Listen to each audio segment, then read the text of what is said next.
কিয়ামতের আগে যে মালহামার যুদ্ধ হবে, তখন রাসূল সাল্লাল্লাহু আলাইহি ওয়াসাল্লাম বলেছেন মালহামার যুদ্ধের সময় মুসলমানদের ফুস্তাদ বা তাবু হবে, শিবির হবে এই ফিলিস্তিনের দামেস্কের পাশে আল গৌতা নামে এক জায়গা আছে, ওই গৌতাতে। এবং ঈসা আলাইহিস সালাম এসে যে দাজ্জালকে হত্যা করবেন সেটাও ওই শামে। ফিলিস্তিনের বাবুল লুদ এখনো একটা জায়গা আছে, ওই জায়গাটার নাম এখনো বাবুল লুদ, ওখানে তিনি দাজ্জালকে হত্যা করবেন।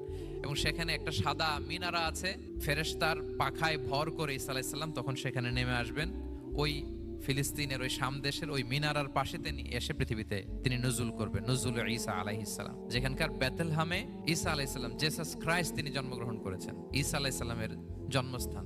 তাহলে 3 জাইতুনের শপথের মাধ্যমে মূলত আল্লাহ তাআলা ঈসা আলাইহিস সালামের জন্মস্থানের শপথ করেছেন, কারণ সেখান থেকে ওহী বিচ্ছুরিত হয়েছে, ওনার কাছে ইনজিল নাজিল হয়েছিল। এবং এই শামের মর্যাদার ব্যাপারে অনেক কথা আল্লাহর হাবিব সাল্লাল্লাহু আলাইহি ওয়াসাল্লাম তিনি বলেছেন।